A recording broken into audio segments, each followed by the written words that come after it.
Жалал Абад шаары жана Сузак районунун коменданты өзгөчө абал кирген алгачкы бир сутка боюнча маалымат берди. Ошондой эле журналисттердин жана тургундардын суроолоруна түз эфирде жооп узатылды. Коменданттык саат киргизилди. Бул өзгөчө абалга тиешелүү өткөрүлүп аткан жумуш тартибиндеги иш-чаралар. Булардын негизги максатын барыңыздар билгендей, ушул аймактагы эпидемиялык ооруларга бөгөт коюу, токтотуу, алдын алуу максатындагы аткарылган иш-чаралар. Алгачкы сутка кандай шартта өттү? Мыйзам бузуулар катталдыбы? Ооба, бир сутканын ичинде тилекке каршы комендантский час деп коебуз, эрежесин тартибин бузган жарандар да болду. Жалпысынан Сузак району боюнча 27 андай факт, Жалал Абад шаары боюнча 10 факт болду. Ар бириси боюнча териштирип, укуктук баа берүү максатында тиешелүү топтор түзүлгөн, ошолор жумушту алып барып атат. Эми жалпысынан караганда жарандарыбыз жер-жерлерде Жалал Абад шаары Сузак району боюнча түшүнүү менен кабыл алды. Бул биздин аткарып аткан иш-чараларды кээ бир жерлерде элдер жакшы ой пикирин айтып атат. Бул керектүү иш-чара болчу, бул чектөөлөрдү киргизгени өз убагында туура чечим болду депчи. Сузак жана Жалал Абад шаарынын калкын толук көзөмөлдөөгө укук коргоо органдарынын күчү жетиштүүбү? Жалпысынан жарандарыбыз коопсуздугу, жеке коопсуздугу, мүлкүн коопсуздугу жана ушул өзгөчө абал киргизген тартибинин ичинде толук камсыз кылынды. Тиешелүү кызматтар, тиешелүү күч каражаттар толук алып келген. Ал жерде жарандарга дагы жер-жерлерге чыгып түшүндүрүү иштерди жүргүздүк. Ал жагынан толук кепилдик беребиз. Себеби күнүмдүк анализдерди, күнүмдүк жарандардын болгон кайрылууларды биздин борбордук штаб, андан сырткары Жалал Абад шаары боюнча, Сузак району боюнча түздөн-түз байланып турган телефон даректерин берип, алардан да бир топ кайрылууларды, суроолорду, сураныштарды алып атабыз. Алардын негизинде жалпы штаб, борбордук штаб Жалал Абад шаары жана Сузак району боюнча жумушту алып баратабыз. Куралдуу аскер күчтөрү киргизилдиби? Ооба. Тиешелүү куралдуу күчтөрдөн, тиешелүү бөлүктөрдөн кызматкерлерди өзгөчө абал киргизилген соң сөзсүз гана жардам иретинде биргеликте иш алып барып атабыз. Өзүңүздөр көргөндөй Жалал Абад шаары Сузак району боюнча коюлган блокпосттордо аскердик курамдын күчтөрү менен биргеликте ички иштер органдарынын кызматкерлери, санитардык кызматтардын кызматкерлери биргеликте жумуш алып баратат. Сузак районундагы шаарга жакын жайгашкан айылдардагы дыйкандар жана калаада азык-түлүк дүкөндөрдө соода кылгандар Жалал Абад шаарына кире алышабы? Дыйкандар боюнча, азык-түлүк ташыган жарандарыбыз боюнча кандайдыр бир маселе болушу мүмкүн эмес. Бул жерде жергиликтүү бийликке толук тапшырма бердим.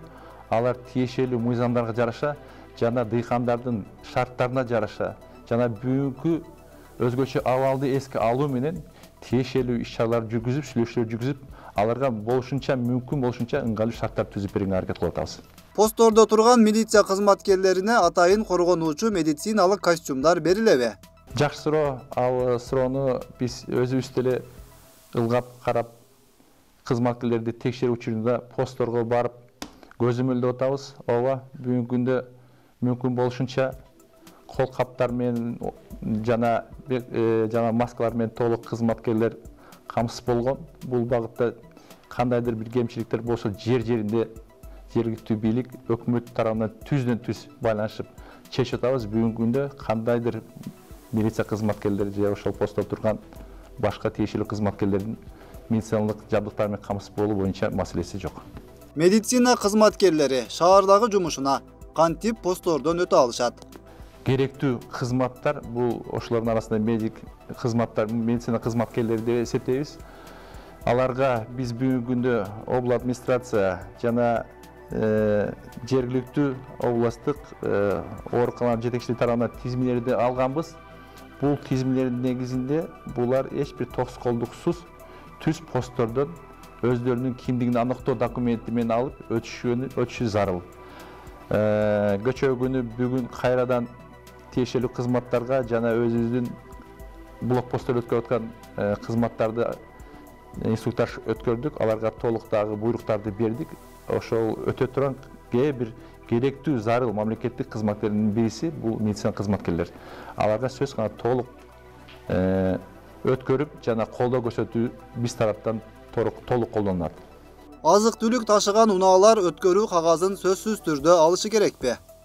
Бүгүнкү күндө пропуск боюнча маселе чечилген. Керектүү азык-түлүк ташыган автоунаалар жана жандарга аларга тостолдуксуз тизмени негизинде, алгачкы медициналык кароонун негизинде түз эле өткөрүп жардам берип атабыз аларга. Посттордо турган милиция кызматкерлерине тамак аш кандай уюштурулуп жатат? Милиция кызматкерлерине түздөн-түз министрлигибиз тарабынан толук тамак аш менен камсыз болгон. Бул себеби өкмөттүн тапшырмасы жана министрлигибиздин буйругу боюнча биздин кызматкерлер министрлик тарабынан толук тамак аш менен камсыз болгон. Ал боюнча тиешелүү өзүбүздүн кызматтарыбыз бар. Алар блокпостторду кыдырып, бир күндө бир нече жолу барып тамак аштарын уюштуруп, кызматкерлердин өз бөлүктөрүндө блокпосттордун кызмат өтөө учурунда кызмат өтө турган шарттарын дагы карап атабыз. Себеби бул дагы биз үчүн аябай маанилүү нерсе. Себеби кызматкерлерибиз ал жерде күнү түнү кызмат өтөп атат. Ошол эле мезгилде өткөн кеткен ар бир жагандар менен сүйлөшүп, алар менен тыгыз мамиле болуп атат. Ошол үчүн кызматкерлер биринчиден саламаттык сактоо багыты боюнча, медициналык жалпы жабдыктар боюнча ошол эле мезгилде тамак ашы жана эс алуу тартибине карап чыгылган. Көчөдө жүргөндө маршруттук кагаз болушу зарылбы? Комендантский час, коменданттык саат кирген учурдан баштап жарандарга толук чектөө коюлат. Алар өзүнүн турак жайын таштап чыгып кетпеш керек. Бирок ага чейинки күндүзгү учурларда сөз гана кандайдыр бир керектүү болсо, балким ооруканага, балким тамак аш алганга же жакынкы дары-дармек ала турган пункттарга баратан болсо, сөз кылаган жанында өзүнүн өздүгүн аныктайт турган документтер болуш керек. Журналисттер посттордон кантип өтүшөт? Журналисттерге өзүңүздөр билесиздер, биз жалпы эле жарандардын иретинде өткөрүү тартибине колдонуп, ооба комендантский час кирген учурларда журналисттерге де жана башка кесиптин ээлерине бүт барып толук тыюу салынат. Калган учурларда журналисттер өздөрүнүн документин аныктап, өздөрүнүн жумуш иш сапарларыны тактап көрсөтүп, пункттардан, блокпосттордон азыркы учурда толук өткөрүп атат. Ал боюнча бир кандайдыр маселе жаралган жок. Эгер кандайдыр маселе жаралса, сөз гана түз менин телефонумда бар, ишеним телефонумда бар, журналисттерибиз чалып түз кайрылса болот. Жалал-Абад шаары жана Сузак районунун комендантына сизде суроо болсо 0773 коду менен 88 92 27 WhatsApp номерине жиберсеңиз болот. Биз жооп алып берүүгө аракет кылабыз. Өткүрбек Рахманов, Замирбек Тойчубаев, Регион.